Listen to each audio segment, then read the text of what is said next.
एकान्तो मातुलो यस्य जननी सर्वमङ्गला जनकः शङ्करो देवस्तं वन्दे कुञ्जराननम् श्रीमद्वेदपुरीवासं ब्रह्मनिष्ठं तपोनिधिम् ओङ्कारानन्दयोगीन्द्रं वन्दे वेदान्तदेशिकम् ॐ श्रीगुरुभ्यो नमः தத்துவபோதம் என்ற வேதாந்த பரிபாஷை சொற்கள் அடங்கிய ஒரு அத்வைத வேதாந்த சித்தாந்தத்தை படிக்க விழைகின்ற ஒரு ஆத்ம சாதகனுக்கான பால பாடம் அப்படின்னு இதை அறிஞர் பெருமக்கள் எல்லோரும் வரையறுத்து வைத்திருக்கிறார்கள். அப்படிப்பட்ட ஒரு கிரந்தத்துல நாம இப்போ படித்து கொண்டிருக்கக்கூடிய விஷயம் ஜீவன் முக்தன் என்பவன் யார் அப்படிங்கிற விஷயத்துக்குள்ள நாம இப்போ பயணப்பட்டு கொண்டிருக்கிறோம்.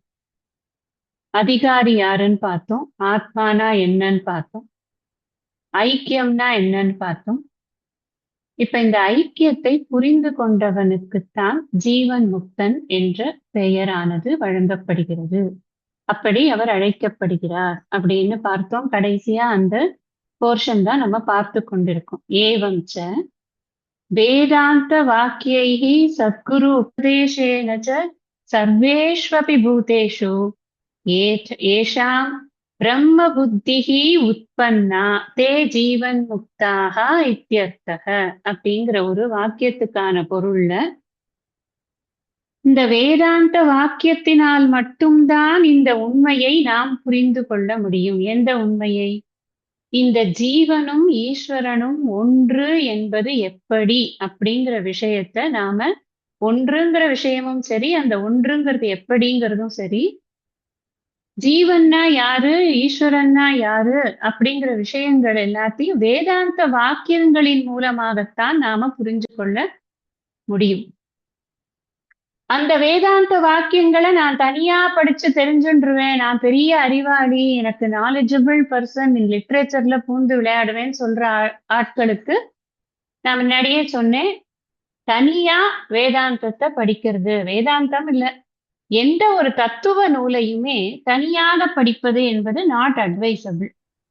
அந்த விஷயத்தை படித்து பயன் பெற்ற அந்த ஸ்திதியிலேயே நிலைத்து நிற்கக்கூடிய ஒரு ஒரு குருவிடம் படிக்கும் பொழுது அதற்கான ஒரு மகிமையே தனி. அது ரொம்ப ஈஸியா நமக்கு புரிஞ்சிடும், ரொம்ப கஷ்டமான விஷயங்கள் கூட அப்படின்னு சொல்லிட்டு குருவுடைய லட்சணங்கள் என்ன என்பதை நாம பார்த்து கொண்டிருந்தோம்.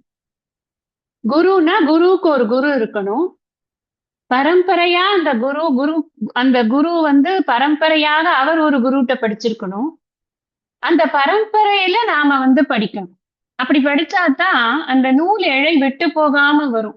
அந்த பொருள் எப்படி சொல்லப்பட்டதோ அதே மாதிரி அடுத்தவருக்கு அப்படியே அது ஏவம் பரம்பரா பிராப்தம் அப்படின்னு வரும்.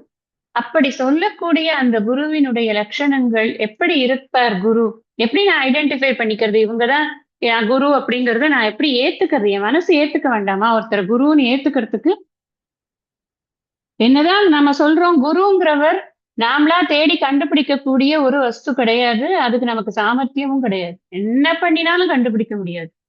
அது அந்த பகவானா பார்த்து நமக்கு கொடுக்கக்கூடிய ஒரு பெரும் கொடை அது. அப்ப யார் எதை கொடுக்கிறாருன்னா தன்னையே தான் குருவாக கொடுக்கிறார் அப்படின்னு சாஸ்திரம் சொல்றது உண்மை. அதுதான் அந்த குரு நம்ம கிடைச்சதுக்கு அப்புறமா கூட இந்த இந்த லட்சணங்கள்லாம் பொருந்தி இருக்கா அப்படின்னு பார்க்கறதுக்காக விவேக சூடாமணியில சில லட்சணங்களை சொல்றாருன்னு சொன்னேன். ஸ்ரோத்ரியோ விரஜினோ காமஹதோ யோ பிரம்மவித்தமஹ பிரம்மண்யுபரதஷ்டாந்தஹ நிரிந்தனைவானலஹ ஆஹேதுகதயா சிந்துஹு பந்துரானவதாம் சதாம். இதெல்லாம் குருவினுடைய லட்சணங்கள். போன வகுப்புல இதுக்கு எல்லாத்துக்கும் அர்த்தம் உங்களுக்கு நான் சொல்லிட்டேன். அப்ப உங்களுக்கு இந்த பாட்டை சொல்லல, அதனால இப்ப பாட்டை சொன்னேன், அவ்வளவுதான். ஸ்லோகத்தை அவ என்னன்னா குருவுக்கு எப்படி இருக்கணும்? பாபமற்றவராக இருக்கணும், படித்தவராக இருக்கணும், பிரம்மவித் தமக பிரம்ம ஞான நிஷ்டை நன்றாக இருக்கணும் அவருக்கு. உபனிஷத் சொல்றது ஸ்ரோத்ரியோ பிரம்மனிஷ்டக அப்படின்னு ரெண்டுமே இருக்கணும். ஸ்ரோத்ரியனாவும் இருக்கணும், பிரம்மனிஷ்டனாவும் இருக்கணும் அப்படின்னு உபனிஷத் சொல்றது. வெறும் பிரம்மனிஷ்டை மாத்திரம் இருந்து சொல்ல தெரியலன்னா அவர் குருவாக முடியாது. ஸ்ரோத்ரியனா மட்டும் இருந்து பிரம்மனிஷ்டை இல்லாம இருக்குன்னா அவரும் குருவாக முடியாது. ரெண்டுமே இருக்கிறவரால மட்டும்தான் குருவாக முடியும். அவர் படிச்சிருக்கணும். அவரும் இந்த நாம இப்ப என்னெல்லாம் படிச்சு நம்மளுக்கு என்னெல்லாம் சந்தேகம் வருதோ அந்த சந்தேகங்கள்லாம் அவருக்கு அவரோட குரு தீர்த்திருக்கணும். அதான் இன் ஷார்ட் சொல்ல போனா. ஒரு ஸ்டோரி ஒண்ணு சொல்லுவார் பரமார்த்தாஜி இந்த விஷயத்த புரிய வைக்கிறதுக்கு. என்ன கதைன்னா என்ன, ஒரு சின்ன ஒரு இது ஒன் லைனர் தான் அது. யாரோ ஒருத்தன் வீட்டை பூட்டிட்டு எங்கேயோ வெளில போயிட்டான். பைக்குள்ளேயே சாவி வச்சிருக்கான். திரும்பி வந்த உடனே சாவி தேடுறான், கிடைக்கவே இல்லை. அவன் அப்புறம் என்ன பண்றான், பையில இருக்கிற அந்த ஸ்லைடு கீடு குச்சி எதையோ போட்டு திறந்து பாக்குறான். ஆனா அவனால திறக்கவே முடியல. அப்புறம் பக்கத்துல இருக்கிறவான என்னன்னு கேட்டதுக்கு அப்புறம் இந்த மாதிரி சாவி தொலைஞ்சு போயிடுத்து அப்படின்னா, அப்புறம் சரி அந்த பையையே கொட்டி எல்லாம் தேடி கீடி கண்டுபிடிச்சு தொக்கார் இதுதான் சாவி அப்படின்னு எடுத்து கொடுத்ததுக்கு அப்புறமா அந்த சாவியை போட்டா அந்த அந்த பூட்டு திறக்கலையும். ஏன் காரணம் என்னன்னா, அந்த பூட்டை கண்டதையும் போட்டு திறக்கிறேன்னு ஓட்ட பண்ணியாச்சு. இனிமே அது ஒரிஜினல் சாவி போட்டாலே திறக்காது. அதுக்கு எதுக்கு சொல்றாரு அவர் இந்த இந்த கதையை எதுக்கு சொல்றாரு அப்படின்னா, ஒரு விஷயம் படிக்கிறோம்னா அதுக்கு ஒரு மெத்தாடிக்கல் ஸ்டடி இருக்கும். அதுக்காக தான் அது சொல்றது. இன்னத்தினாலதான் நம்ம தெரிஞ்சுக்கணும் அப்படிங்கிறது இருக்கு இல்லையா. நானா ஏதாவது ஒரு பை ஹூக் ஆர் க்ரூக் அப்படின்னு சொல்லுவேன். அந்த மாதிரி நான் எனக்கு இஷ்டத்துக்கு ஓடியும் உயர்ந்த கம்பத்தேறியும் ஆடியும் அந்த இதை தெரிஞ்சுக்க முடியாது, அந்த பெரிய பொருளை தெரிஞ்சுக்க முடியாது அப்படின்னு கைவல்யாணிதத்துல அழகா அதுக்கு விளக்கம் சொல்லுவேன். நீ படிக்கிறது மூலமா மட்டும்தான் தெரிஞ்சுக்க முடியும், அதை ஒரு குரு மூலமா மட்டும்தான் படிக்க முடியும் அப்படின்னு. மௌன குருவாக இருந்து தாய்மானவருக்கு மற்ற சமயங்கள்ல பேசவே மாட்டார் அந்த குரு. பேசினார்னா இந்த உபதேசம் மட்டும்தான். அதனாலதான் அவருக்கு மௌன குருன்னு பேரு. வாயே திறக்காத குரு இல்ல, வாயெல்லாம் திறப்பார் நன்னா. ஆனா எதுக்குன்னா இந்த உபதேசம் சொல்லும் போது மட்டும். அதுக்குதான் தாய்மானவர் சொல்றார், பரிவாக எனக்கு நீ அறிவிக்க வந்ததே பரிபாக காலம் அல்லவோ. அந்த பரிபாக காலத்துல தானே நீ எனக்கு பூனா போட்டோன்னு எனக்கு நீ கொஞ்சம், அதாவது இந்த நிஷ்டை கொஞ்சம் கலைஞ்சிருக்கிற சமயத்துல அதுதான் பரிபாக காலம் அப்படிங்கிறது. எப்பவும் தியானத்திலேயே இருக்கிறது அப்படிங்கிறது இல்லாம ஒரு செகண்ட் அப்படி கலைஞ்சிருக்கிற சமயத்துல நான் முன்னாடி நின்னா எனக்கு நீ சொல்றியே, பிரியாத பேரொளி பிறக்கின்ற அருள் பெற்றோர்கள் பெற்ற பெருமை பிறவாமை என்றைக்கும் இரவாமையாய் பேசாமை ஆகும். எனவே யார அதை பெற்றவர்கள் எப்படி இருப்பாங்கன்னா பேசாமை. அதுதான் அவர்களுடைய லிங்கமே. அதுதான் லிங்கம்னா அடையாளம். அது நன்னா படிச்சா பேசவே மாட்டான், வாயே திறக்க மாட்டான். சரி பேசிட்டே இருக்கட்டும் அப்படின்னு பேசாம பார்த்துட்டு எப்ப தன்னுடைய நேரம் வருதோ, எப்போ நம்ம கிட்ட அது நீதான் பதில் சொல்லி ஆகணும், வா சொல்லு அப்படின்னு சொல்லும் போதுதான் அந்த வார்த்தை வெளில வருமே தவிர சும்மா சேட்டர் பாக்ஸ் மாதிரி எனக்கும் தெரியும் தொடக்குன்னு ஓட்டின்னு இருக்க மாட்டான். அதுதான் சொல்றாரு அவர். அந்த மாதிரி இருக்கிறவானோட குணம் என்னப்பா, பேசாம ஆகும். எனவே பரிவாக எனக்கு நீ அறிவிக்க பேசித்தானே ஆகணும். இத்தனை விஷயத்த சொல்லணும்னா இப்ப நாம ஒரு வாரத்துக்கு ஒரு மணி நேரம்னு பேசுறோம். அது மாதிரி ராயமானவர் குரு எதிர்க்க போய் உட்கார்ந்ததுக்கு அப்புறம் அவர் வரிசையா சொல்லிண்டே இருப்பார் இல்லையா. ஒரு நாளைக்கு 10 மணி நேரம் 12 மணி நேரம் எல்லாம் பாடம் போகுமே. அது எப்பன்னா நீ ரொம்ப கருணையோட எனக்கு சொல்லும் போதுதான்ப்பா அது எனக்கு கிடைச்சது அப்படின்னு அந்த குருவினுடைய பெருமையை சொல்றார். முண்டகோபனிஷத்துல சொல்றது ச விஜயானார்த்தம் ச குருமேவ அபிகச்சேத்து. அவர் அங்கே குரு கிட்ட நேர போய் அதை தெரிந்து கொள்வதற்காக நேர குருவிடம் சென்று கற்றான் அப்படின்னு. கைவல்ய நவநீதத்திலையும் அதேதான் சொல்றது. போனவன் வெறுங்கையோடே போகாத வண்ணம் சென்றான். கானவர் வலையில் பட்டு கை தப்பி ஓடும் மான் போல் போனவன் வெறுங்கையாலே போகாத வண்ணம் சென்றான். எப்படி இருக்கான் அவனுக்கு தாபத்திரயம் அப்படியே பத்தின்னு எரியறான், தலையில தீ வச்ச மாதிரி எரியறான். அந்த மான் எப்படி வேடனுடைய அம்புக்கு அடிபடாம கிடுகிடு ஓடுறதோ அந்த மாதிரி கானவர் வலையில் பட்டு கை தப்பி ஓடும் மான் போல். அப்படி இந்த உலகங்கிற வலைக்குள்ள ஜாலம் அப்படிங்கிற ரமண மகரிஷி ஜால வித்தை இது அப்படின்னு. அதுக்குள்ள நான் போயிடாம நான் அப்படியே கிளிக்குன்னு ஓடி போயிட்டேன். நான் யாருக்கிட்ட, குரு கிட்ட ஓடி போயிட்டானா. அப்படின்னு கைவல்ய நவநீதத்தை பார்க்க போறோம். இந்த ஸ்லோகங்கள் எல்லாம் நம்ம பார்க்க போறோம். அங்கேயும் இதை தான் சொல்ல போறேன். பட் எதுக்கு இதெல்லாம் வந்து it is a loud thinking. இது ரொம்ப ஈஸி கிடையாது இல்லையா? ஒரு குரு கிடைக்கிறதுங்கிறது அவ்வளவு ஈஸி இல்லை. இவ்வளவு எல்லாம் கஷ்டப்பட்டதுக்கு அப்புறம் தானே குரு கிடைக்கிறது. இந்த இந்த குருமுகமாக இந்த அறிவை பெற்று வேதாந்த வாக்கியங்களின் மூலமாக இந்த இந்த அறிவை பெற்று யார் ஒருத்தருக்கு என்ன அவனுக்கு வந்து ஒரு இது ஏற்படுறது அப்படின்னா அந்த பிரம்ம புத்தி அப்படிங்கிறது ஏற்படுறது. பிரம்ம புத்தி உற்பன்னா உற்பன்னா அப்படின்னு சொல்லும் பொழுது அது நன்றாக அவனுக்கு இந்த உபதேசத்தினால் நன்றாக ஸ்புரிக்கிறது. அவன்தான் ஜீவன் முக்தன் எனப்படுவான் அப்படின்னு சொல்றது. இதுல சொல்றார் கீதையில சர்வபூதாத்மனாத்மானம் சர்வபூதஸ்தமாத்மானம் சர்வபூதஸ்தமாத்மானம் சர்வபூதஞ்ச ஆத்மனி ஈக்ஷதே யோகயுக்தாத்மா சர்வத்திர சமதர்சனக. பிரம்ம புத்தினா அதுதான். இருக்கிறது எல்லாம் இறைவனே, பிரம்மம் மாத்திரம்தான் இருக்கு. மத்ததெல்லாம் நாம தனித்தனியா பார்க்கறது எல்லாமே என்னன்னா உபாதிகள். இந்த டெக்ஸ்ட்லயே முன்னாடி இது வரைக்கும் சொல்லிட்டே தான் வந்திருக்கேன் உபாதினா என்ன அப்படின்னு.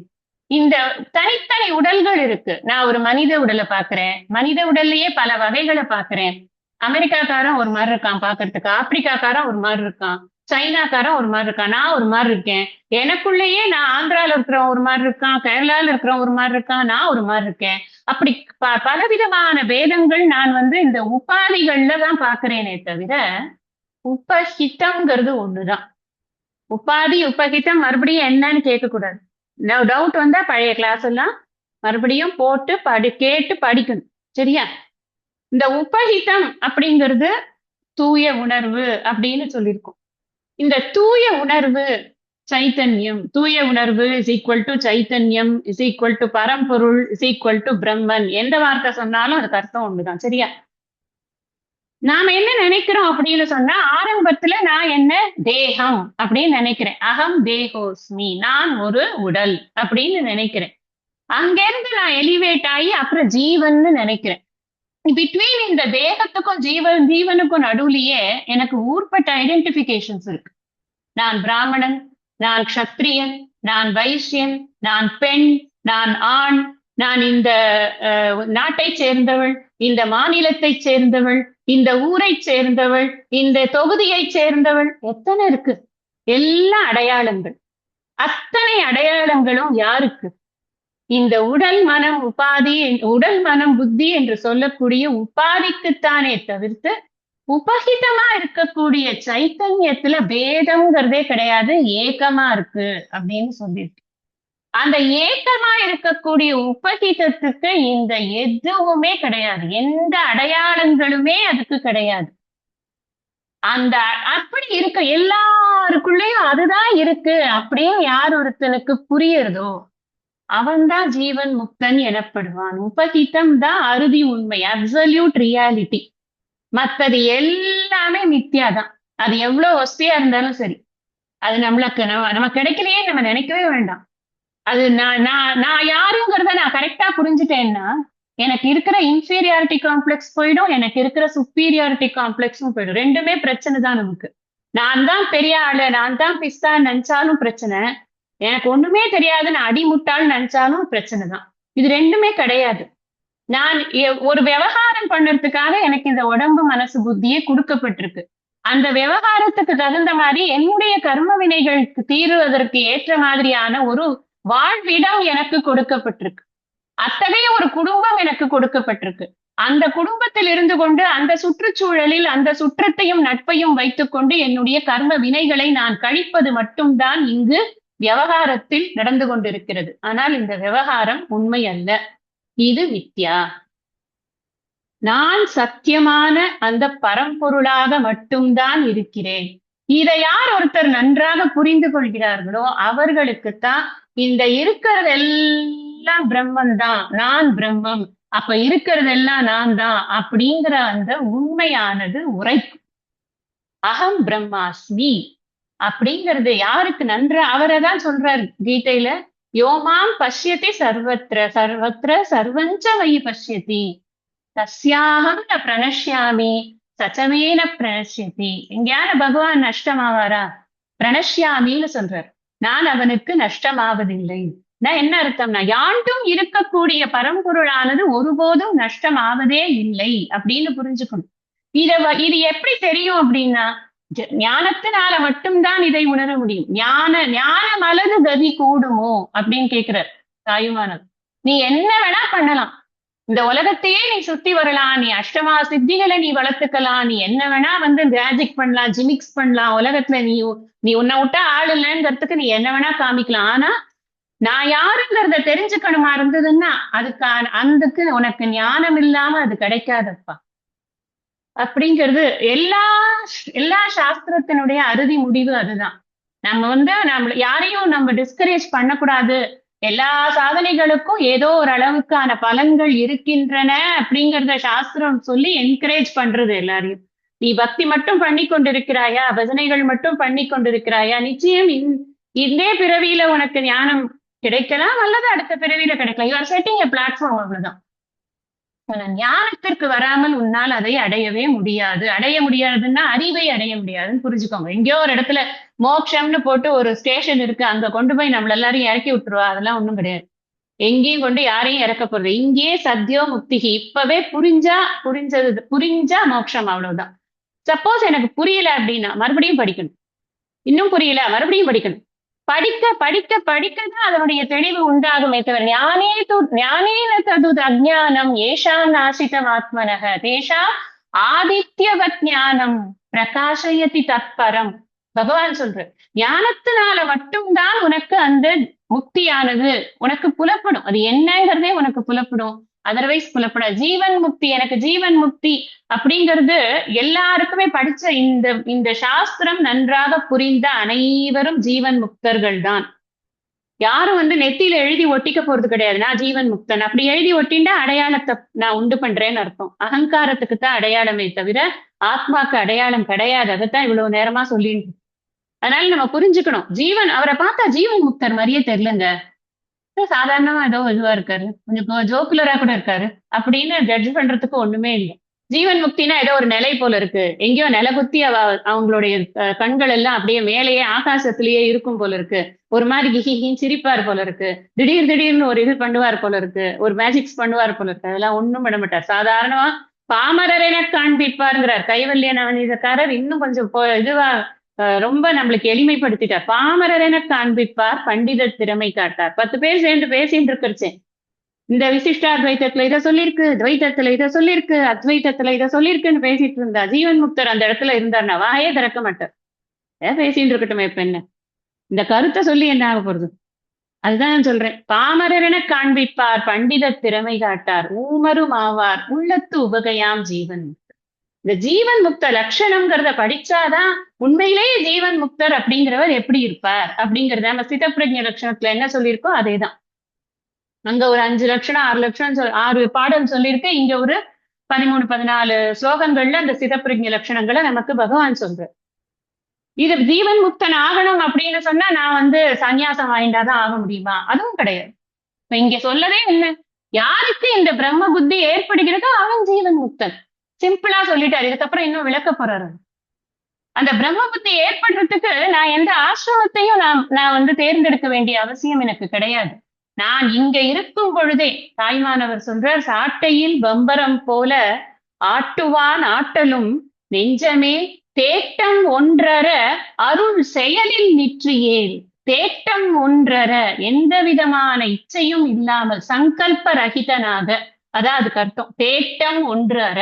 தேட்டம்னாலே இது ஒரு ஆசை, இது கிடைச்சா நல்லா இருக்குமே, அது கிடைச்சா நல்லா இருக்குமே அப்படின்னு அந்த சங்கல்பங்களே இல்லாம தேட்டம் ஒன்று அற சங்கல்ப ரகிதனாக அருள் செயலில் நிற்றியேல். அப்படி இருந்தியானா, அந்த இறைவனுடைய செயல் என்று புரிந்து கொண்டு இருந்தையானாக்க, கர்மயோகியாக நீ இருந்தியானாக்க, வீட்டு அறம் துறவரம் இரண்டும் மேன்மையே அப்படிங்கிற தாய்மானவர். இதை விட என்ன நமக்கு இது வேணும், ப்ரூஃப் வேணும்? நமக்கு நினைக்கவே கூடாது, ஐயோ நம்ம படிச்சாலும் என்ன பிரயோஜனம், நம்ம என்ன சன்னியாசியா, என்ன நமக்கு என்ன நமக்கு என்ன இது கிடைக்க போறதா, மோட்சமே கிடைக்காது அடுத்த ஜென்மத்திலேயாவது அப்படின்னு நினைக்கவே கூடாது. முதல்ல ஜென்மாவே இல்லை நல்லவா படிச்சுட்டு இருக்கோம், பிறப்பே இல்லை. பிறப்பு என்பதே ஒரு மருள். அது அது நாம வந்து நம்ம நம்ம நமக்கு புரியறதுக்காக இந்த கிரியேஷன் அது இப்ப இப்படி வந்திருக்கு, அங்கே நீங்க வந்திருக்கு, இங்கே நீங்க வந்திருக்கு, எல்லாம் சொல்றதெல்லாம் ஒரு கிரியேஷன் எல்லாம் சொல்றது எதுக்குன்னா இந்த இத சொல்லிட்டு அப்புறம் இது கிடையாது அழிச்சு விட்டுறது. டீச்சர் எல்லாத்தையும் போர்டுல எழுதிட்டு கடைசியில அழிச்சிடுவோம்.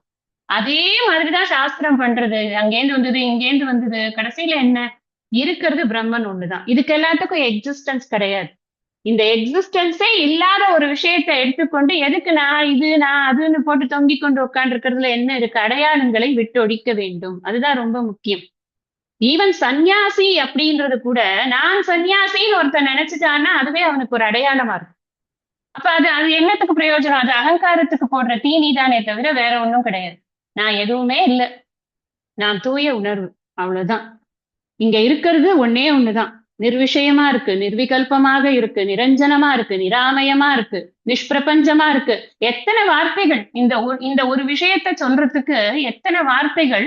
அந்த வார்த்தைகளை எல்லாம் கான்ட்ரடிக்ட் பண்ணும் போதுதான் இதனுடைய உண்மையான அர்த்தம் நமக்கு புரிபடும். ஏன்னா அப்சல்யூட் ரியாலிட்டிய சொல்றதுக்கு இந்த ரிலேட்டிவ் வேர்ட்ஸ்னால முடியாது. இந்த உலகியல் வார்த்தைகளை கொண்டு எப்படி நாம அறுதி உண்மையை சொல்ல முடியும்? அதனாலதான் உலகியல் வார்த்தைகளை எல்லாம் மாறுபடுத்தி பார்க்கும் பொழுது இது அல்ல இது அல்லன்னு பார்க்கும் பொழுது அந்த அப்சல்யூட் ரியாலிட்டி நமக்கு புரிபடுறது. மைண்ட்ல தான் அது புரிபடுறது, அறிவுக்கானது அது. இது வந்து அனுபவத்துக்கானது அல்ல. நான் பிரம்மம் என்று நான் உணர்ந்தே ஆக வேண்டும், நான் எப்படியாவது ஆத்ம சாட்சா்காரத்தை பெற வேண்டும். ஒண்ணுமே நடக்காது, ஒண்ணுமே நடக்காது. பேசாம படிச்சாச்சுன்னா அதுக்குதான் அவர் சொல்றார், பிறவாமை என்றைக்கும் இரவாமை வந்து பேசாமை ஆகும். எனவே பிறவாமை என்றைக்கும் இரவாமையாய் வந்து பேசாமை, இதெல்லாம் பிரம்மத்தினுடைய லட்சணம் தானே. எங்க பிறந்தது? அஜக சொல்றார் பகவான் இல்லையா? நான் பிறக்கவே கிடையாதுப்பா, அஜோ அஜோபிசன் அவ்யயாத்மா அப்படின்னு சொல்றாரா இல்லையா? இப்ப என்ன அர்த்தம்னா நானும் அதேதான். அந்த பிரம்மனுக்கு அது கிடையாதுன்னா நான் தூய உணர்வு. நம்ம தான் ஈக்குவேஷன் போட்டு பார்த்திருக்கோம். ஜீவன் இஸ் ஈக்குவல் டு இது தூய உணர்வு, ஈஸ்வரன் இஸ் ஈக்குவல் டு தூய உணர்வு. ரெண்டு பேரும் தூய உணர்வு தான். அப்ப இந்த ஞானம் எப்படி வரும்? நான் உட்கார்ந்துட்டே இருந்து அப்படியே மோட்டு வேலையை பார்த்துட்டே வந்துருமா? இல்ல எதையாவது நான் வந்து ஒரு வீடியோ பார்த்துட்டு இருந்தா வருமா? அதெல்லாம் வராது. படிச்சாதான் வரும். டைம் கொடுக்கணும், ஈஸ்வர அனுகிரகம் இருக்கணும். ஆனா படிக்கணுங்கிறது என்னுடைய முயற்சியாக இருக்கணும். அதான் ரொம்ப முக்கியம். இந்த ஜீவன் முக்தன் ஆகிறது அப்படிங்கிறது ஒரு செகண்ட் தான். இந்த விஷயம் புரிஞ்சுடுத்துன்னா ஜீவன் முக்தன். ஆனா அதுக்கு என்ன பண்ணணும்னா படிக்கணும், படிச்சத மனசுல நிறுத்திக்கணும், எந்த விதமான அபிமானங்களும் இல்லாமல் இருக்கணும். அப்படி நம்ம கேட்கலாம், அப்ப ஜீவன் முக்தர்கள் வந்து ஞானம் பெற்ற பின் இருப்பது எதற்காக? ஒரு கேள்வி வரும் தானே. ஒண்ணுமே பண்ண மாட்டாங்க, எதுவுமே அவங்களுக்கு கிடையாதுன்னா எதுக்கு அவங்க இருக்கணும்னா? சுவாமிஜி அழகா அதுக்கு ஒரு ஒரு ரீசன் சொல்லுவார். நம்ம பாக்கியம் தான் அது. உண்மைதானே? இப்ப சுவாமிஜி வந்து எல்லாம் படிச்சிருக்கு, அவருக்கு அவர் ஜீவன் முக்தர் தான். அவர் பேசாம நான் ஒரு மலையை பாக்குறேன், நான் ஒரு கல்லால மரத்தடிக்கு நானும் தட்சிணாமூர்த்தியாக உட்கார்ந்துக்கிறேன்ப்பா, பேசாம மௌனமா இருக்கேன் அப்படின்னு சொல்லிட்டா எப்படி பாடம் கிடைக்கும்? அவர்களுடைய பெரும் கருணை அவர்கள் வந்து பாடம் சொல்வது. சக்தா கர்மன் அவித்வாம்சோ யதா குர்வந்தி பாரத அப்படின்னு பகவானே சொல்லியிருக்காரு. அதனாலதான் செய்யறார். நீ எப்படி இந்த வித்வத் இல்லாதவர்கள் எல்லாம் நன்றாக வேலை செய்கிறார்கள், அது மாதிரி நீயும் வேலை செய். ஜோஷையே சர்வ கர்மானம், நல்ல ஜம்முன்னு வேலை பண்ணுப்பா அப்படிங்கிறார். எதுக்காக? சிகீர்ஷுர் லோக சங்கிரகம், உலகியல் நலத்துக்காக நீ அந்த காரியங்களை எல்லாம் செய் என்று சாஸ்திரம் சொல்வதன் காரணமாக அவர்கள் எல்லோரும் காரியங்கள் செய்கிறார்கள். ஆனால் பற்றே இல்லாமல் காரியங்கள் செய்யப்படுகின்றன அப்படின்னு நம்ம புரிஞ்சுக்கணும். ஏன்னா அவர்களுக்கு நன்றாக தெரியும் இருப்பதெல்லாம் ஒன்றுதான், அது பிரம்மம் மட்டும்தான். அப்ப இந்த வேதாந்த வாக்கியங்கள்னால மட்டும்தான் இந்த ஜீவேஸ்வர ஐக்கியம்ங்கிறத நாம தெரிஞ்சுக்கிறோம். த்ரூ குரு, அதுதான் ஞான சாதனம் அப்படின்னு நமக்கு புரியுது. அந்த சாதனத்துக்கு எது சாதனம் அப்படின்னு கேட்டா ரொம்ப முக்கியமானது முதல் இந்த இதுலயே இந்த டெக்ஸ்ட்லயே முதல்ல படிச்சதுதான் ரொம்ப முக்கியமானது. சாதன சதுஷ்டய சம்பத்தி. அது நன்றாக பூர்ணமாக இருந்தால்தான் இந்த ஞான நிஷ்டை அப்படிங்கிறது நமக்கு ஏற்படும். இந்த குரு விஷயம் சொல்லும் போது ஒன்னே ஒண்ணு மட்டும் விட்டுட்டேன் சொல்றதுக்கு. என்ன அப்படின்னா, எல்லாம் நிறைய பேர் நினைச்சுட்டு இருக்காங்க எனக்கு வந்து போட்டோல இருக்கிற குருவே எனக்கு போறோம் அப்படின்னு. Photo Guru will not help. நல்லா புரிஞ்சுக்கணும், இந்த குரு அப்படிங்கிறவர் லைவ் குருவா இருக்கணும். நம்மளால அந்த குரு கிட்ட நம்மளுடைய பிரச்சனைகளுக்கான ஒரு ஹெல்ப்ப சீக் பண்ண முடிகிற அளவுல அந்த குரு நமக்கு இருக்கணும். அப்பதான் குரு குருவினுடைய முழுமையான பிரயோஜனம் நமக்கு கிடைக்கும். அதனால நான் இதுக்கு சுவாமிஜி ஒரு கண்டிச்சே ஒரு விஷயம் சொல்வார். யாராவது விவேகானந்தரோட குரு எனக்கு குருவா எடுத்துக்கிறேன் நானு. எனக்கு இப்ப இருக்கிற யாரையும் பிடிக்கல. எல்லாரும் சரியில்லை. அதனால நான் விவேகானந்தர் குருவை நான் குருவா எடுத்துக்கிறேன்னு சொன்னானா, அப்ப விவேகானந்தரோட டாக்டரையே அவங்களுக்கும் டாக்டரா எடுத்துப்பாங்களா அப்படின்னு கேட்பார் சுவாமிஜி. இது எப்படி முடியாதோ அது மாதிரிதான் அதுவும் முடியாது. சரி, அந்த டாக்டர் உடம்ப ட்ரீட் பண்றார். குரு இந்த ஆத்மாவில இருக்கக்கூடிய அழுக்க நீக்கிறார். இந்த ஆத்மா என்ன பண்றதுன்னா அஜ்ஞானம்ங்கிற அழுக்க போட்டுக்கொண்டு அது நான் ஜீவன்னு நினைச்சிட்டு இருக்கேன். இங்கதான் பார்த்தோம் முன்னாடி. அந்த அழுக்க எல்லாம் நல்லா சோப் போட்டு வெளுக்கிறார் அவர் இந்த வேதாந்த வாக்கியங்கள்னால. அதனால குருவானவர் மஸ்ட் பி லைவ் குரு. கண்டிப்பாக ஒரு உயிருள்ள ஆச்சாரியர் கிட்டதான் நாம படிக்கணும் அப்படிங்கிறது. நம்ம படிச்சுட்டு அதுக்கப்புறமா அவங்களுடைய கிளாஸஸ் எல்லாம் இதுல கேட்கலாம், யூடியூப்ல கேட்கலாம், அதுல கேட்கலாம், இல்ல இந்த பாட இதுல அது என்னன்னா சொல்றாரு ஆடியோ ஃபைல்ஸ் எது வேணாலும் கேட்டுக்கலாம். அதை பத்தி பிரச்சனையே கிடையாது. ஆனா அவர் உயிரோட இருக்கணும். அப்படி இருக்கக்கூடிய குருட்ட தான் நம்மளால ஹெல்ப் சீக் பண்ண முடியும். அப்படிங்கிறதுனால இது ஒரு விஷயம் சொல்லறதுக்கு விட்டு போச்சு, அதனால அதையும் சொல்றேன். இப்ப இனிமே என்ன பார்க்க போறோம் அப்படின்னு சொன்னா, இந்த பிரயோஜன விசாரக அப்படின்னு இனிமே வரக்கூடிய விஷயங்களை ஒரு தலைப்பா போட்டிருக்கு. பிரயோஜன விசாரக. அதுல முதல்ல கேள்வி என்னன்னா, நானும் ஜீவன் முக்திகி கஹ, ஜீவன் முக்தக கஹ, ஜீவன் முக்தன் என்றால் என்ன? ஏற்கனவே சொல்லிட்ட. இதுக்கு முன்னாடி நம்ம பார்த்த அந்த ஸ்லோகத்துல என்ன பார்த்தோம் அப்படின்னு சொன்னா, ஜீவன் முக்தன் அப்படின்னு இவனைத்தான் சொல்லப்படுகிறதுங்கிறத சொல்லிட்ட. ஆனா மறுபடியும் ஒரு எக்ஸ்பிளனேஷன் தேவைப்படுறது. இது இன்னும் பத்தல. அதனால அப்ப ஜீவன் முக்தன்கிறவர் யாரு அப்படிங்கிற கேள்வி கேட்கிறார். யதா தேகோகம் புருஷோகம் பிராமணோகம் சூத்ரோகம் அஸ்மி இதி திருட நிச்சயः ததா நாகம் பிராமணः ந சூத்ரः ந புருஷः கிந்து அசங்கः சச்சிதானந்த ஸ்வரூபः பிரகாச ரூபः சர்வாந்தர்யாமி சிதாகாச ரூபோஸ்மீதி திருட நிச்சய ரூப அபரோக்ஷ ஞானவான் ஜீவன் முக்தக. ஒரு கிளியர் டெஃபினிஷன் ஃபார் ஜீவன் முக்தக. லாஸ்ட் சென்டென்ஸ் ரொம்ப முக்கியம். லாஸ்ட் போர்ஷன் ஆஃப் திஸ், இது ஒரு ஃபுல் சென்டென்ஸ். இதுல லாஸ்ட் போர்ஷன் ரொம்ப முக்கியம். அபரோக்ஷ ஞானவான். எப்படிப்பட்ட அபரோக்ஷ ஞானம் என்றால் திருட நிச்சய ரூப அபரோக்ஷ ஞானம். நன்றாக ஐயம் திரிபு இல்லாத நிச்சய ஞானம், அதுவும் அபரோக்ஷ ஞானம். அது யாருக்கோ இருக்கு, அவர் ஜீவன் முக்தராமா. அது மாதிரி அப்படி கிடையாது. நான் ஜீவன் முக்தன் அப்படிங்கிறத தன்னுடைய அமைதியை தானே நன்றாக உணரக்கூடியவன் யாரோ, தன்னுடைய ஸ்வரூப அமைதியை ஸ்வரூப ஆனந்தத்தை உணரக்கூடியவன் யாரோ அவனுக்குத்தான் அந்த ஜீவன் முக்தன் அப்படிங்கிறத சொல்ல முடியும். இதுல இருந்தே நமக்கு என்ன தெரியறது, இங்க போட்டிருக்கிற ஒரு விஷயமே நமக்கு பெரிய ப்ரூஃப். வேதாந்தம் படிக்கிறதுக்கு எந்த விதமான ரிசர்வேஷன்ஸும் கிடையாது. ரிசர்வேஷன்ஸ்ங்கிறது இன்றைக்கு இருக்கக்கூடிய வார்த்தையில என்ன குறிக்கிறது? இந்த ஜாதியில இருந்தா இது இவ்வளவு பர்சன்ட், இந்த இதுல இருந்தா இவ்வளவு பர்சன்ட் இருக்கு இல்லையா? அதெல்லாம் எதுவுமே வேதாந்தம் படிக்கிறதுக்கு கிடையாது. நீ என்ன ஜாதியா வேணா இரு, நீ என்ன குலமா வேணா இரு, இன்னும் சொல்ல போனா நீ என்ன மதமா வேணாலும் இரு. வேதாந்த சித்தாந்தம் படிக்கிறது அப்படிங்கிறதும் இதை புரிந்து கொண்டு இதை நன்றாக உள்வாங்கிக் கொள்வதற்கு இந்த உடலின் அடையாளமாக இருக்கக்கூடிய, நல்லா புரிஞ்சுக்கணும், இந்த உடம்புக்கு கிடைக்கிற அடையாளம் தான் நான் பிராமணன், நான் வைசியன், நான் க்ஷத்ரியன், நான் சூத்ரன். இதெல்லாம் இந்த உடம்பு சம்பந்தப்பட்ட அடையாளங்கள் தான். எவ்வளவு கீழே இருக்குன்னு பாருங்க.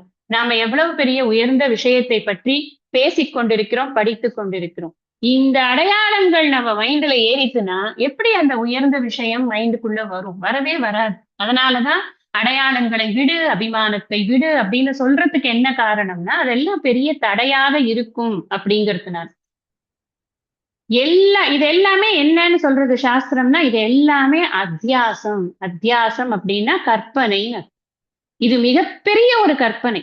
நான் இந்த உடம்பு இந்த உடம்பு இந்த குலத்துல பிறந்திருக்கு, இந்த ஊர்ல பிறந்திருக்கு, இந்த மாநிலத்துல பிறந்திருக்குங்கிறது எல்லாமே மித்யா அப்படிங்கறதோட இந்த மாயையினுடைய பிரபஞ்ச சிருஷ்டியில சேர்ந்த விஷயங்கள் தான் இது எல்லாமே. மாயைக்கு ஏது தனிப்பட்ட எக்ஸிஸ்டன்ஸ் இருக்கு? மாயை தனிப்பட்ட முறையில் அது ஜடம். அதுக்கு எந்த ஒரு எக்ஸிஸ்டன்ஸும் கிடையாது. அது எப்படி இந்த இந்த பிரபஞ்சத்தை அது தோற்றுவிக்கிறது, அது எப்படி பிரபஞ்சத்தை வெளிக்கொணர்கிறது அப்படின்னா பிரம்மத்தினுடைய சக்தியை இரவல் வாங்கி கொண்டு அதை இதை செய்கிறது. அப்ப பிரம்மம் மட்டும்தான் சத்தியமாக இருக்கிறது. இந்த மாயை முழுக்க முழுக்க மித்யாவாக இல்லைன்னு சொல்ல மாட்டோம், அசத்தியம்னு சொல்ல மாட்டோம், மித்யா அப்படிங்கிறோம். ஏன் காரணம் என்னன்னா விவகாரத்துக்கு அது இருக்கிறது போல இருக்கு இல்லையா? விவகாரத்துக்கு இருக்கு. ஆனா விவகாரத்துல இருக்கிறத நம்ம பகுத்தறிவு விவேகம் பண்ணி பார்த்தோம் அப்படின்னு சொன்னா அதுக்கு உண்மையான எக்ஸிஸ்டன்ஸ் இல்லை அப்படிங்கிறது தெரியுது. அப்படி உண்மையான முக்காலும் உண்மையாக இல்லாத ஒரு விஷயத்தை நாம என்னன்னு சொல்றோம்னா மித்யா அப்படின்னு சொல்றோம். அதாவது அது உண்மையும் அல்ல, அது பொய்யும் அல்ல, அனிர்வச்சனீயம் இல்லையா? மாயைக்கு என்ன, மித்யாக்கு என்ன சொல்றோம்? அனிர்வச்சனீயம். அதை இதுதான்னு நிர்வச்சனம் பண்ண முடியாது. இப்படித்தான்ப்பா அப்படின்னு சொல்ல முடியும். அப்படி அனிர்வச்சனீயமாக இருக்கக்கூடியதுதான் இந்த மாயா காரியம்ங்கிற போது அதனால அதுக்கு பேர் என்ன சொல்றோம் அப்படின்னா மித்யா அப்படின்னு சொல்றோம். இப்ப தங்கம் நகை உதாரணம் எடுத்துட்டோம் இல்லையா? அந்த தங்கம் நகை உதாரணத்துல தங்கம் தான் ஃபுல்லா இருக்கு. நீங்க எல்லா டிசைனையும் எடுத்து ஒரு டேபிள் மேல வச்சாச்சுன்னா இந்த இருக்கிறது பூரா என்னன்னா தங்கம். இந்த நகைகள் எல்லாம் என்ன அப்படின்னா இருக்கு, ஆனா கொஞ்ச நாள் கழிச்சு இல்லாம போயிடும். எப்படி? அதுல ஏதாவது ஒண்ணு உடஞ்சதுன்னா போட்டு அழிச்சு மாத்தி வேற வேற ஃபார்ம் ஆயிடும். அந்த நகை எல்லாம் மித்யா. இப்ப நம்ம உலகத்தை எடுத்துட்டோம் அப்படின்னு சொன்னா இது பூரா இந்த சிருஷ்டி பூரா என்னன்னா ஃபார்ம்ஸ் மாறிண்டே இருக்கும். மாறிண்டே இருக்கிறது எல்லாமே மித்யாவை சேர்ந்தது. மாறாது இருக்கக்கூடிய அதிஷ்டானமாக இருக்கக்கூடியது சைத்தன்யம். அந்த சைத்தன்யம் தான் சத்தியமாக இருக்கிறது. நான் தான் சத்தியமா இருக்கேன். சைத்தன்யத்தினுடைய நிழல் தான் இந்த ஜீவனா இருக்கு. அப்ப நான் சைத்தன்யம், நான் சத்தியமா இருக்கேன். நிழல் சத்தியமா இல்ல, அது மித்யாவா இருக்கு. இப்ப நான் நடக்கிறேன்னு வச்சுக்கோங்களேன். நான் நடந்து போகும்போது ஒரு இடத்துக்கு போறேன், உட்காருங்க அப்படின்னு சொல்றாங்க. 2 சேர் போடுங்க அப்படிங்கிறேன். 2 சேர் போடுங்க. எதுக்குங்க 2 சேர்? நீங்க ஒரு ஆள் தானே வந்திருக்கீங்க. என் நிழல் உட்கார வேண்டாமா அப்படின்னு கேட்டா சிரிப்பானா சிரிக்க மாட்டானா? எதிர்க்க இருக்கு. நிழல் இருக்கு, ஆனா நிழலுக்கு எக்ஸிஸ்டன்ஸ் உண்டா? இது உண்டா? அதை டிரான்சாக்ட் பண்ண முடியுமா? முடியாது. ஒரிஜினலுக்கு தானே வேல்யூ இருக்கு. இதை வச்சுதான் நம்ம சொல்றோம் ஒரிஜினல் கான்சியஸ்னஸ், பியூர் கான்சியஸ்னஸ், தூய உணர்வு சத்தியம். அந்த நிழல் உணர்வாக இருக்கே அந்த ஜீவன்கிறது அது மித்தியம். நல்லா புரிஞ்சிருக்கும்னு நினைக்கிறேன். அந்த நிழல் உணர்வுக்கு ஒரு விவகாரமாக நிழல் இருக்கா? நிழலை நீக்க முடியாது. நான் இப்ப நடந்து போகும்போது நிழல் நகர்ந்து போ அதுக்கும் என்ன பைத்தியம் தான் சொல்லுது. நிழலுக்கு ஒரு சேர் போடுனாலும் என்ன பைத்தியம் தான். அந்த நிழல் வேண்டாம் எனக்கு நகர்த்தி விடுன்னு சொன்னாலும் அவன் என்ன பைத்தியம் தான் சொல்லுவான். நிழல் இருக்குங்கிற நினைவே இல்லாம நான் தான் இருக்கேன்ட்டு போயிட்டு இருந்தேன்னா எனக்கு பிரச்சனை கிடையாது. இதைத்தான் பண்ண சொல்றது சாஸ்திரம். நிழலை புடிச்சிட்டு தொங்காதேங்கிறது. நிழலை கையில எடுத்து வச்சுக்கிறேன் நான். நிழல் பாவம் சொல்ல முடியுமா? அருணகிரிநாதர் ஒரு பாடல்ல சொல்றார், வெயிலுக்கு ஒதுங்க ஒட்டா நிழல் தரும் வெற்றுடல் அப்படின்னு. இந்த உடம்பு எப்படிப்பட்டதுன்னு அவர் ஒரு பாடல் ரொம்ப அழகா இருந்தது. அந்த சொற்றொடர் அதுக்காக சொன்ன. இங்க சமதொரக்கோ இல்லையோ, ஆனா அந்த சிந்தனை பாருங்க. இந்த உடம்பால உனக்கு என்ன பிரயோஜனம்? ஒரு நிழல் கொடுக்கறதுனா அந்த நிழல்ல வெயிலுக்கு ஒதுங்க முடியுமா? நீயும் ஒதுங்க முடியாது, யாரும் ஒதுங்க முடியும். ஒரு மரத்தோட நிழல்னாலாவது யாராவது ஒதுங்கும். என் நிழலால் எனக்கு என்ன பிரயோஜனம்? ஒண்ணுமே கிடையாது. நான் தூய உணர்வுங்கிற அறிவோட இந்த நிழல் உணர்வு உண்மை அல்ல, உண்மை போன்ற ஒரு தோற்றம் கொண்டிருக்கிறது. அந்த தூய உணர்வின் நிழல் தான் இந்த தன்னுணர்வு, இண்டிவிஜுவாலிட்டி. நான் சொல்றோம் இல்லையா, என் பேரு இதுதான், என்னோட என்னோட வீடு, என்னோட மனைவி, என்னோட மக்கள் சொல்றோமே. இந்த இண்டிவிஜுவாலிட்டி எல்லாம் இந்த தூய உணர்வின் நிழல் தான். நிழலுக்கு அந்த ஒரு விவகாரத்துக்குள்ள மரியாதை தான் கொடுக்க முடியுமே தவிர அறுதி உண்மைன்னு அதை எடுத்துக்கவே முடியாது. நான் யாருன்னா நான் அந்த நிழல் கிடையாது. நான் சச்சிதானந்த ஸ்வரூபமாக இருக்கிறேன். அதான் முக்கியம். இந்த சச்சிதானந்த ஸ்வரூபமா நான் இருக்கேன் அப்படிங்கறத யார் ஒருத்தர் புரிந்து கொண்டிருக்கிறார்களோ, இப்ப இதுல இந்த இந்த சென்டென்ஸ்ல சொல்லி இருக்கிறது என்ன அப்படின்னு கேட்டா, நான் வந்து எவ்வளோ தூரத்துக்கு நான் வந்து ஒரு ஆண், நான் புருஷோகம், தேகோகம் ஃபர்ஸ்ட், நான் ஒரு உடல், அப்புறம் புருஷோகம், நான் ஒரு ஆண். நம்ம வேணா ஸ்திரீயோகம் எல்லாம் போட்டுக்கலாம். அதான் என்ன எல்லாமே புருஷனே போட்டிருக்கேன் அப்படின்னு நினைக்க கூடாது. எல்லாம் நம்ம வந்து அந்த மாதிரி விஷயங்களுக்குள்ள போகாம நமக்கு வேணுங்கிறது ஞானம் அப்படிங்கறதோட முடிச்சுக்கணும். இந்த இடத்துல ஃபெமினிசம் எல்லாம் பேசக்கூடாது. புருஷோகம், நான் ஆண், அப்ப நான் பிராமணோகம், நான் பிராமணன், நான் சூத்ரோகம், நான் வந்து சூத்ரன். அப்புறம் இப்படி எல்லாம் வந்து எவ்வளவு ஆழமான எண்ணம், திருட நிஷ்டயனா நல்ல ஆழமா இருக்கு. தூக்கத்துல எழுப்பி கேட்டா கூட நீ யாரு அப்படின்னு கேட்டா, நான் இந்த பேரு. நீ நீ நீ என்ன செக்ஷுவாலிட்டி என்ன உனக்கு, நான் பெண் அப்படிங்கறத தூக்கத்துல எழுப்பி கேட்டா கூட சொல்ற அளவுக்கு ஆழமா இருக்கா இல்லையா? அதுதான் திருட நிச்சய ஆழமான எண்ணம் எனக்கு இருக்கிறது. சந்தேகமே இல்லாம ஆழமா எண்ணம் இருக்கு. அதனாலதான் சொன்னேன், இந்த திருட நிச்சய ரூப அப்படின்னு சொல்லும் பொழுது சந்தேகமே இல்லாத ஐயம் திரிவு அற அப்படிங்கறத புரிஞ்சுக்கணும். சந்தேக விபரீதங்களே இல்லாத ஒரு ஞானம் இருக்கு. நான் யாருன்னு கேட்கும் போது நான் பிராமணன் சொல்றதுலயோ, நான் சூத்ரன் சொல்றதுலயோ, நான் ஆணோ பெண்ணோன்னு சொல்றதுலயோ, இல்ல உடம்புன்னு சொல்றதுலயோ எனக்கு எந்த சந்தேகமுமே இல்லை. நல்ல ஜம்முன்னு சொல்றேன் நான். ததா அதே போன்று அங்க எப்படி உனக்கு இந்த மாதிரி இருக்கோ, அந்த அதுல ஒரு திருட நிச்சயம் இருக்கோ, அதே மாதிரி அதே வெராசிட்டியில, அதே தீர்க்கத்துல நீ என்ன பண்ணணும்? நாகம் பிராமணக, நான் பிராமணன் எல்லாம் கிடையாதுப்பா. நாகம் சூத்ரக, நான் சூத்ரனும் கிடையாது. நான் இந்த உடம்பும் கிடையாது. நான் இந்த ஆணும் கிடையாது. நான் பெண்ணும் கிடையாது. நான் அசங்கமாகனா என்ன, பற்றற்ற, நான் பட்டே இல்லாத சச்சிதானந்த ஸ்வரூபக, தூய உணர்வாக நான் இருக்கிறேன். நான் எப்படி இருக்கேன் அப்படின்னா, நான் இந்த சச்சிதானந்தக, அதுக்கெல்லாம் நம்ம விளக்கம் எல்லாம் பார்த்திருக்கோம். இருப்பு, உணர்வு, ஆனந்த இன்ப வடிவம், ஆனந்த வடிவமாக நான் இருக்கிறேன். அது மாத்திரமல்ல, பிரகாச ரூபமாக இருக்கிறேன். அது என்னது பிரகாச ரூபமாக இருக்கிறேன்? நான் என்ன எப்ப பார் லைட் அடிச்சுட்டே இருக்கேன் என் மேல, நான் நடந்து போகும்போதெல்லாம் என் மேல லைட் அடிக்கிறதா அப்படின்னு நல்லா புரிஞ்சுக்கணும். இந்த சூரிய பிரகாசம் அப்படிங்கிறதையும் இந்த பிரகாசத்தையும் நம்ம ஒண்ணுன்னு நினைச்சுக்க கூடாது. சூரியனுடைய பிரகாசம் இருக்கு இல்லையா, அது ஜட பிரகாசம் அப்படின்னு பேர். ஏன்னா சூரியன் வந்து ஜடம். என்னங்க நீங்க இப்படி சொல்லிட்டீங்க, அது எவ்வளவு ஷைன் அடிக்கிறது, அதை போய் ஜடம்ங்கிறீங்களே, அது வந்து இது இல்லையா, அது வந்து ஒளி ஜாஸ்தியா இருக்கேன். அந்த ஒளிக்கு காரணம் என்னன்னா தூய உணர்வுல இருந்துதான் அந்த ஒளியானது அதற்கு கிடைக்கிறது. சக்தி எங்கேருந்து வருது அப்படின்னா இங்கேருந்து தான் வருது. அதனால அந்த சூரியன் ஆஸ்பெக்ட் இஸ் a ஜடம். அந்த ஜடம்ங்கிறது சைத்தன்யம் இருக்கிறதுனால ஒளிரது. அதனால அந்த ஜட பிரகாசம் இல்ல, நமக்கு இருக்கக்கூடிய பிரகாசம் இது தானே ஒளிரக்கூடிய ஸ்வயம் பிரகாசமாக இருக்கிறது. இதான் ரொம்ப முக்கியமா புரிஞ்சுக்கணும். இது ஸ்வயம் பிரகாசமாக இருக்கிறது. ஏன் ஸ்வயம் அறிவு ரூபமாக, பிரகாசம்ங்கிறது இஸ் ஈக்குவல் டு அறிவு வடிவம். இது அறிவாக இருக்கிறது. இது எப்படிப்பட்ட அறிவாக இருக்கிறது? இது அறிவையும் அறியக்கூடிய, அறியாமையையும் அறியக்கூடிய அறிவாக இருக்கிறது. எனக்கு சில விஷயங்கள் தெரியும் அப்படிங்கிறது எனக்கு தெரியும். எனக்கு சில விஷயங்கள் தெரியாது அப்படிங்கிறதும் எனக்கு தெரியும். அந்த தெரியாத விஷயம் தெரியாதுங்கிறது யாருக்கு தெரியறதோ அதுதான் தூய உணர்வு. அந்த தூய உணர்வுக்கு எனக்கு அறிவற்று அறியாமையும் அற்றதுவே. அருணகிரிநாத், அறிவற்று அறியாமையும் அற்றதுவே.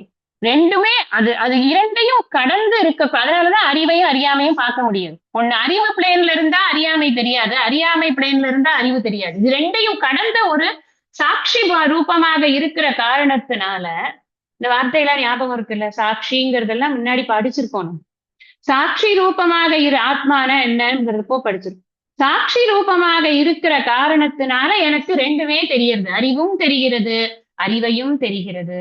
இந்த அறிவையும் அறியாமையும், அதாவது ஒளியையும் இருளையும் இரண்டையும் அறியக்கூடிய ஸ்வயம் பிரகாசமாக நான் இருக்கிறேன். இதுதான் சித் பிரகாசம். இந்த சித் பிரகாசம் தான் உண்மையான பிரகாசம் அப்படிங்கிறதுனால இதைத்தான் அவர் சொல்றாரு இங்க. பிரகாச ரூப பேரொளி வடிவமான அப்படின்னு போட்டிருக்கு. பேரொளி வடிவம்ங்கிறது ஸ்வயம் பிரகாசமா.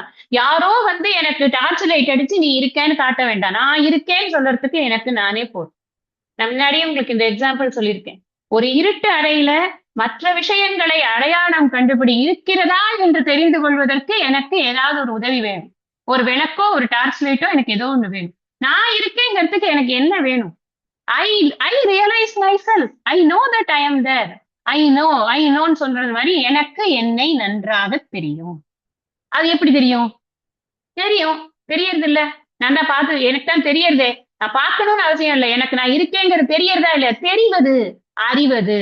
அந்த அறியறதுக்கு இன்னொரு பொருளோட உதவியே தேவையில்லாம நான் எப்பவும் நான் தெரிஞ்சுட்டுதானே இருக்கேன். வேற எந்த ஒரு இதுவும் உதவியும் இல்லாம நான் என்ன அறியறேனே, அந்த அறிவுதான் சித் பிரகாசம். இந்த இந்த பிரகாசம் சரி, ஆகாசம் சரி, இது ரெண்டுமே நம்ம நல்லா புரிஞ்சுக்கணும்.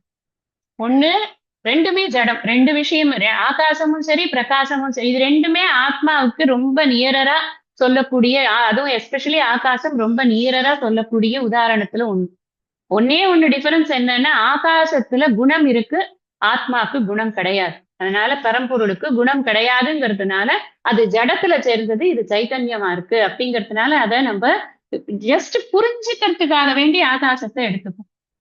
சிதம்பரம் சிதாகாசம் அப்படிங்கிறது என்ன அப்படின்னு சொன்னா, இந்த ஜடாகாசம் இருக்கே, இந்த உலகத்துல இருக்கக்கூடிய ஸ்பேஸ்ன்னு ஒண்ணு இருக்கே, இதுக்கு அதிஷ்டானமாக இருக்கக்கூடியதுதான் இந்த ஆகாசம், சிதாகாசம். இந்த ஸ்பேஸ் எங்க இருக்கு? அந்த பிரம்மன்ல தான் அந்த ஸ்பேஸே இருக்கு.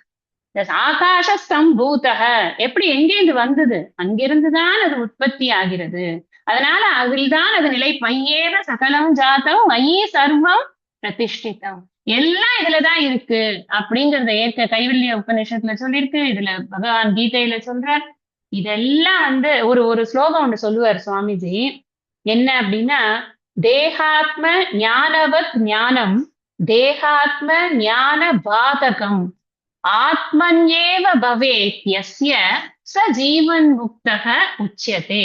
இது எதுக்கு சொல்றது அப்படின்னு, ஜீவன் முக்தன் என்பவன் யார்? இந்த தேகாத்ம ஞானம் இருக்கே, நான் தான் தேகம் அப்படிங்கிறது, அதே அளவுக்கு அந்த ஞானத்துடைய பாதகமும் இருக்கணும். அதைத்தான் இங்க இந்த சென்டென்ஸ்ல நம்ம படிக்கிறோம். நான் தான் பிராமணன், நான் உடல், நான் சூத்ரன், நான் புருஷன் அப்படின்னு நினைக்கிறது எந்த அளவுக்கு ஆழமா இருக்கோ, அந்த அளவுக்கு ஆழமா நான் இதெல்லாம் இல்ல அப்படின்னு நெகேட் பண்ணிட்டு, நான் தூய சச்சிதானந்த ஸ்வரூபமாக பிரகாச ரூபமாக மட்டும்தான் இருக்கிறேன். அது மாத்திரமல்ல, அந்தர்யாமியாக இருக்கிறேன், சர்வாந்தர்யாமியாக இருக்கிறேன், அனைத்திலும் விளங்குகின்ற சைத்தன்யமாக நான் இருக்கிறேன். யோமாம் பஷ்யதி சர்வத்ர சர்வஞ்ச மயி பஷ்யதி. நான் அனைத்திலும் விளங்கிக் கொண்டிருக்கக்கூடிய அந்த ஆத்மஸ்வரூபம், அகம் ஆத்மா குடாகேச, நான் அந்த ஆத்மஸ்வரூபமாக சர்வாந்தர்யாமியாக தான் நான் இருக்கிறேன். அது மாத்திரமல்ல, சிதாகாச ரூபோஸ்மி. இதெல்லாம் நான் என்னுடைய உண்மையான லட்சணம் இதுதான் அப்படின்னு புரிந்து கொண்டிருப்பவன் தான் ஜீவன் முக்தன். சிதாகாசம் அப்படின்னா என்ன? அந்த அறிவு பெருவெளியாக நான் இருக்கிறேன். அறிவு பெருவெளி, இந்த ஜடத்தினால உண்டாக்கப்பட்ட வெளி இருக்கே, அந்த வெளி வெறும் டிரான்சாக்ஷனுக்கு இருக்கக்கூடியதுதான். ரியாலிட்டியே கிடையாது. அதுக்கு அப்சல்யூட் ரியாலிட்டி கிடையாது. அறிவு பெருவெளியில் தான் இந்த ஜடாகாசமே இருந்து கொண்டிருக்கிறது. அந்த சிதாகாசத்துலத்தான் நாம என்ன சொல்றோம்னா சிதம்பரம் அப்படின்னு சொல்றோம். சிதம்பரம் அப்படின்னு சொல்லியாச்சு அப்படின்னா வேற ஒண்ணும் இல்ல, தூய உணர்வு பிரம்மன் தான் சிதம்பரம். அந்த நடராஜர் எதை குறிக்கிறார் அப்படின்னா, the cosmic dance of Nataraja எதை குறிக்கிறதுன்னா, அது இல்லைன்னா, பிரம்மன் இல்லைன்னா இங்க ஒண்ணும் இல்லை, அதைத்தான் குறிக்கிறது. அதுதான் நான் அசைந்தால் அசையும் அகிலம் எல்லாமே பாட்டு பாடுறோம். எப்படி என்ன என்ன வச்சு பாடுறோம் அந்த பாட்டை?